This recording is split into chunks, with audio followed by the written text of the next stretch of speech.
Good morning, students. I am Shahi sir with your economics classes. Beta, today we have discussed on the topic of an appraisal of LPG policies. That's our last topic. So after that we can start our next topic. It means the 7th lesson. तो हमने बेटा अभी LPG के बारे में पढ़ा था, liberalisation, globalisation and privatisation के बारे में पढ़ा था। तो अब हम उसका जो सारांश है, एक्चुअल में हमें क्या फ़ायदा हुआ है, क्या नुकसान हुआ था उनका, तो उन सारी चीज़ों के बारे में हम जानेंगे इसमें। तो बेटा पहला हमारा, हम इसको मेरिट्स और डीमेरिट्स में डिवाइड कर लेते हैं। पहले मेरिट्स पढ़ेंगे, उसके बाद हम इसकी डीमेरिट्स पढ़ेंगे। तो मेरिट्स है बेटा इसकी LPG policies, merit of LPG policies. तो फर्स्ट है इसका vibrant economy, no doubt. We have already discuss on that कि the eye of the independence our economy is stagnant. हमारी जो अर्थव्यवस्था थी वो बिल्कुल स्थिर अर्थव्यवस्था थी एंड आई थिंक 0.5% हमारी जीडीपी ग्रोथ थी। तो आफ्टर द एलपीजी पॉलिसीज़ और economic growth increase very rapidly. It means कि Indian economy certainly became a vibrant economy because GDP growth from 0.5 to 8% after the LPG। तो no doubt आंकड़े हमारे सामने हैं, तो इसमें कोई डाउट नहीं है। हमें 0.5% से निकल कर और हम 8% पर पहुंच गए। ये बेटा एलपीजी का मेरिट्स था। तो दूसरा है हमारा stimulant to industrial production, stimulant to the industrial production, यानी इंडस्ट्रियल प्रोडक्शन में हमने बहुत ज़बरदस्त ग्रोथ की थी। LPG policies in the Indian economy have prove to be a catalyst in the growth of industrialisation, no doubt.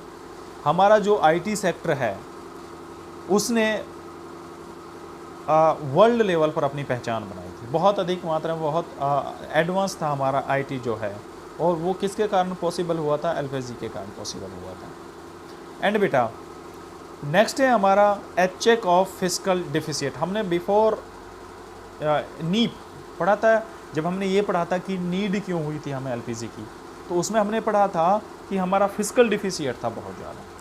तो बेटा fiscal deficit जो था आफ्टर नीड, यानी आफ्टर एलपीजी पॉलिसीज़, हमारा जो फिस्कल डिफिसिट था वो बहुत डाउन हो गया। यानी काफ़ी हद तक हमने जो गैप था उसको एक तरह से पाट लिया था, बहुत अधिक मात्रा में उसको हमने कम कर लिया था।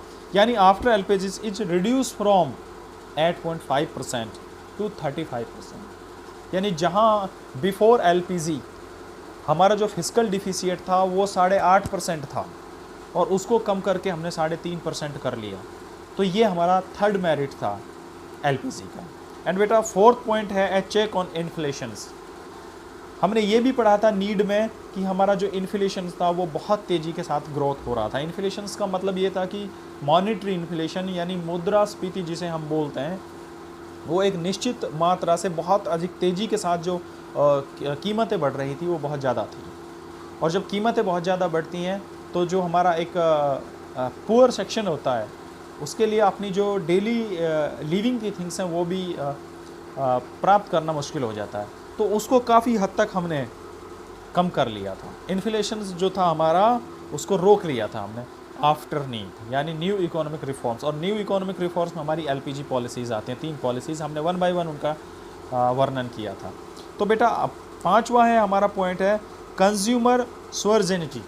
सॉवरेनिटी मतलब एक तरह से कंज्यूमर की डोमिनेंस हो गया था, हम कह सकते हैं इसको कंज्यूमर डोमिनेंस, यानी उपभोक्तावादी युग शुरू हो गया था हमारा। क्योंकि बाज़ार के अंदर जब हमने ग्लोबलाइजेशन किया था तो इन्वेस्टर जो है वो उस चीज़ को उसमें ज़्यादा इन्वेस्ट कर रहे थे जिनके मार्केट में डिमांड ज़्यादा थी। तो उपभोक्ताओं की मांग के अनुसार प्रोडक्शन हो रहा था जिसमें ज़्यादा प्रॉफिट होता था। तो इस तरह से जो हमारा 5वां पॉइंट था कि वो अकॉर्डिंग टू कंज्यूमर प्रोडक्शन हो रहा था। तो यहाँ पर उपभोक्ता प्रभुत्वता आ गई थी। ये बेटा हमारा 5 पॉइंट था। नेक्स्ट पॉइंट देखते हैं हमारा क्या था इसमें। A substantial increase in foreign exchange reserve, ये भी हमने बिफोर नहीं पढ़ा था, एलपीजी से बिफोर पढ़ा था कि हमें क्यों ज़रूरत, उसमें हमें पढ़ा था कि हमारा जो फॉरेन रिजर्व फंड है, विदेशी जो मुद्रा है, उसकी मात्रा काफ़ी हद तक बहुत कम हो गई थी। और 1919 में तो एक बहुत भयंकर क्राइसिस आ गया था, जिसके कारण हमने एलपीजी अडॉप्ट की थी। तो इसमें काफ़ी हद तक जो हमारा फॉरेन एक्सचेंज था वो बहुत अधिक मात्रा में हमने उसमें ग्रोथ कर ली थी। नेक्स्ट बेटा, flow of private foreign investment. अब एक तरह से जब हमने प्राइवेटाइजेशन कर दिया था, ग्लोबलाइजेशन कर दिया था, तो विदेशी भी और अपने देश के भी जो इन्वेस्टर थे वो काफ़ी मात्रा में उन्होंने इन्वेस्ट किया। तो एक तरह से प्राइवेट फ्लो हो गया इन्वेस्टमेंट करने का। एंड नेक्स्ट है recognisation of India as an emerging power. अब उसके बाद से आफ्टर एलपीजी इंडिया को एक जो है ना बढ़ती हुई अर्थव्यवस्था के रूप में माना जाने लगा। और इसमें कोई डाउट भी नहीं है कि इंडियन इकोनॉमी जो है वर्ल्ड की टॉप 5 इकोनॉमीज़ में शामिल है, थी, बट अब तो काफ़ी डाउन है, जो है जीडीपी हमारी काफ़ी डाउन आ गई है। ये नहीं कि कोरोना की वजह से, कोरोना से पहले ही हमारी कुछ पॉलिसीज़ थी गवर्नमेंट की जिसके कारण हमारी जीडीपी काफ़ी डाउन चली गई है, 4.5% के समथिंग हो गई। लेकिन इसमें कोई डाउट नहीं है कि after LPG policies we have get the 8.5% GDP. तो ये बेटा हमारे मेरिट्स थे जो आफ्टर एलपीजी हुआ था। उसके बाद देखिए everything have some merits and demerits, तो उसके बाद इसके कुछ डीमेरिट्स भी थे जो मैं आपको बता रहा हूँ। डीमेरिट्स में पहला था हमारा नेग्लेक्ट ऑफ एग्रीकल्चर। एलपीजी जो हुआ था वो जो हमारे एग्रीकल्चर सेक्टर का उसको निगल गया था, एक तरह से उसकी तरफ से ध्यान हट गया था, सारा जो ध्यान चला था इंडस्ट्रियलाइजेशन की तरफ चला गया था, जबकि हमारी 70% जो पॉपुलेशन थी वो हमारी एग्रीकल्चर के ऊपर डिपेंड थी। लेकिन एक तरह से आफ्टर एलपीजी पॉलिसीज़ जो एग्रीकल्चर सेक्टर था उसको पूरी तरह से उसकी अनदेखी कर दी गई थी, जिसमें शॉर्टेज आ गई थी फूड ग्रान्स की। एंड नेक्स्ट था हमारा urban concentration of growth process. देखिए ना, उत्पादक में जो ज़्यादा जो कंसंट्रेशन हो गया था वो अर्बनाइजेशन के ऊपर हो गया था, और उससे ज़्यादा क्या, उससे कई बैड इफ़ेक्ट हुए थे। यानी लोग रोज़गार की तलाश में शहरों की तरफ आ गए थे, और शहरों में जब ज़्यादा लोग आ गए थे तो एक तरह से जो एम्प्लॉयमेंट का प्रेशर था वो बहुत ज़्यादा बढ़ गया था, और बहुत सारी प्रॉब्लम भी क्रिएट हो गई थी इसमें। दूसरा हमारा पॉइंट था, नेक्स्ट जो था इकोनॉमिक कॉलोनियलिज्म।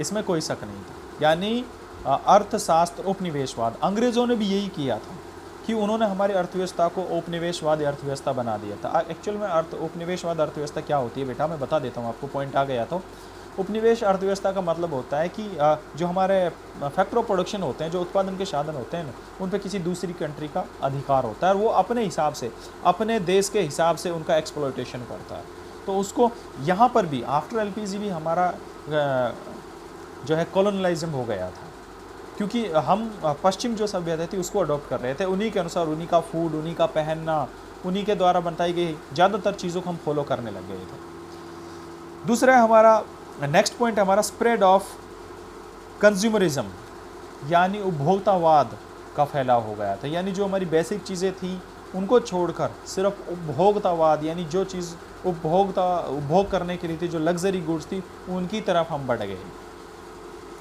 फिर सबसे बड़ा जो मेन पॉइंट था बेटा, वो मैं भी मानता हूँ, हमारा जो था कल्चरल इरोजन हो गया था। यानी जो हमारा जो सभ्यता थी, जो हमारा कल्चर था यहाँ का, वो पूरी तरह से बर्बाद हो गया। आप देख सकते हैं हमने वही पश्चिम सभ्यता को अपना लिया, उन्हीं का पहनावा पहनने लग गए, हम उन्हीं का खाना खाने लग गए। हम देखिए हमारा अच्छा खाना होता था पहले यहाँ पे देसी खाना, अब क्या था कि वही fast food, burger, sandwich, chow mein, Maggi, वो सारी चीज़ें हम उनको खाने लग गए। जो हमारा घी, दूध, दही था वो सब भूल गए हम एक तरह से। और जो हमारा पहना हुआ था, जो हमारा एक अच्छा लिबास था हमारा, वो हमारा बिल्कुल ख़त्म हो गया। हम पश्चिम सभ्यता को अपनाने लग गए।